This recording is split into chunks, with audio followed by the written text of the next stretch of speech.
There's a killer among us. Alzheimer's disease is like a bullet to the head. This is a fear campaign aimed to promote brain health among African American older adults throughout Los Angeles County. Alzheimer's disease is the 6th leading cause of death, and it is the only disease in the top 10 causes of death that cannot be cured, slowed, or prevented. Currently, there are 5.5 million Americans living with Alzheimer's disease in the United States. Among those, African Americans are at greater risk than any other group for developing Alzheimer's disease. Alzheimer's disease for African Americans was first documented in 2001, and now we're in 2018, and African Americans are at 2 times greater risk of getting Alzheimer's disease.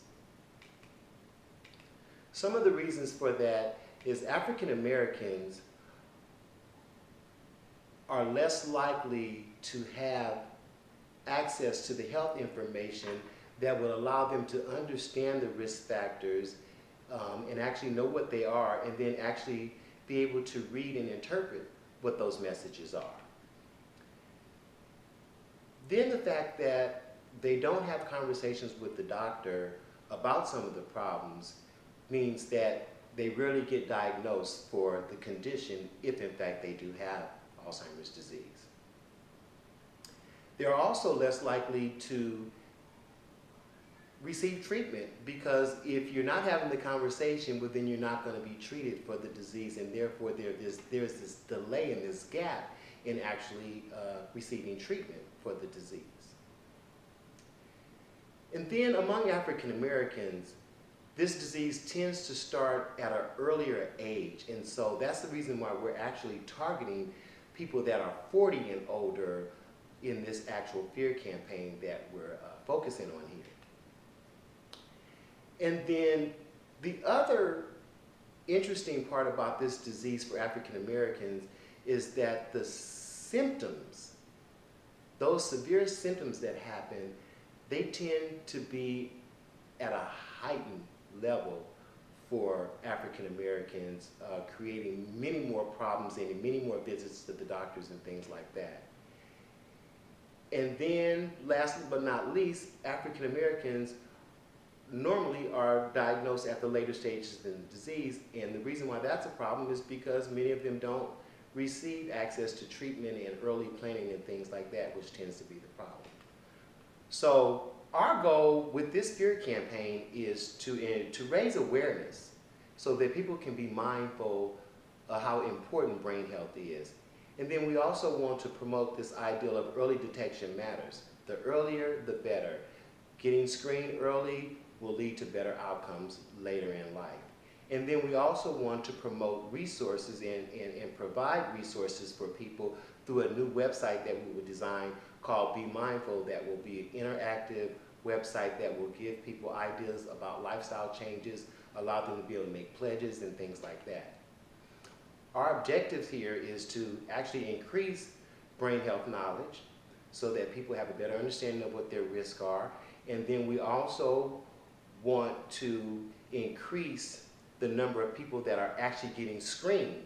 And so that's going to be one of the real pushes that we hope that this campaign actually does. And we plan to do that by offering free screenings. Then the other thing we want to do is increase the number of people. We want to drive people to this new website so that they can get information about it at the new website. So we're looking to have at least drive 100,000 people to the website. In order to be able to do that, we first have to look at our primary research, and so we plan to conduct surveys to get a better understanding of what actually African American older adults actually already do know about brain health. Then we're going to look at secondary research, where we're going to take some time and look through the literature and look at what's been done and how effective it was, and look at some of those messages and see if there's some things that we may want to use or take away. But we actually need to be able to have a better understanding this as we plan this campaign. And then in planning this campaign, most importantly, we have to look at the concept and the messaging that we're using. So we need to make sure that this is something that is evokes people to really actually get out there and do this danger control where they actually look at these behaviors and actually change them. And so we want to make sure that the message is not too harsh, and we want to make sure that it's not too soft. We need to be right in the middle, and so we actually need to do focus groups to actually find out how people will respond to those messages. In addition to that, we always convene with our senior advisory council that guides all the work that we do, and so all of these things that we're talking about that are involved with the research, they help do the research surveys, they help do the focus groups, they help design the studies and things like that. Before anything goes out the door, it must be approved through our senior advisory council. And so we will be using the extended parallel process model to actually implement this.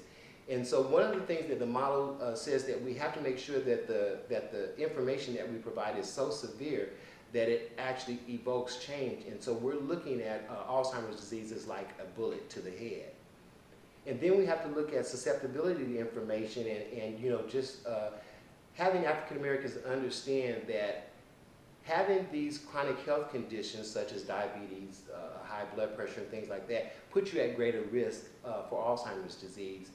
And then we also have to look at the response efficacy, you know, so that people can understand that there are ways to make lifestyle changes and so that you can maintain a healthier life to reduce some of the risk. And then the self-efficacy will really focus on giving people the tools that they need so that they can manage and be invested in their own progress of changing their lifestyle so that they can also have a healthier brain. So our execution actually looks at creating community dialogue. So we want to create a buzz in the community. And the way we want to do that is actually looking at the month of November, which is actually National Alzheimer's Disease Awareness Month, and actually look at how we can promote brain health during that month. And then looking at the fact that the Los Angeles Rams have just come back to Los Angeles. We hadn't had a football for a long time, and they invested a lot of time and energy into the community. They're really liked well, and they've been known for a long time. And having an NFL team is really, really exciting, and so we plan to capitalize on that. And then also many of the players are African American, and they also have grandmothers and mothers and things, and so they have a interest in this, and so we've identified them as being part of helping to promote and make these appeals and help do these brain health PSAs and messages for the African American community. Early detection matters will actually include free screenings during the month of November at various locations. During the month of November, people will be able to actually go and get free screenings, and this will be sponsored by Walgreens. And then we're going to provide resources actually by disseminating the Alzheimer's Los Angeles Resource Directory, which has a wealth of information, and we plan to also send traffic to the new African American Be Mindful interactive website so that people can begin to get engaged with that. I'm now going to show you a few examples of some of the messages that we plan to take a look at. Some of them are graphic, and so hold still here. This one here is really about the actual bullet to the head, and so we actually are illustrating a bullet to the head to actually illustrate the severity of this actual disease and the fact that the disease is cold-blooded when it hits home, and it's, you know, it's something that people really need to grasp onto. And so we're hoping that this message could be a strong message, but at the same time be able to help people look at why they may want to make healthier lifestyle changes. And then this is another example that talks about brain healthy cooking and snacks, and so looking at what's good for the heart is good for the brain, and so actually creating a short video PSA around that. And so these are just ideas and concepts that we're hoping that will actually evoke some change for people. And then also looking at another message about knowing your numbers, and so early detection matters. Offering these free screenings is another way that we plan on getting the message out there through Walgreens and the local health plans. And then the final message is the brain is the driver that delivers good health. By using the Los Angeles Rams, we will be able to appeal, hopefully, to people this whole idea around the concept of brain health and what this may mean for you as you begin to get older and age. And so this fear campaign, yes, it's meant to scare people, but at the same time, it's meant to bring hope and faith and just bringing the community together so that everyone can have a better understanding about the risk factors associated with Alzheimer's disease. Let's change the game. Thank you.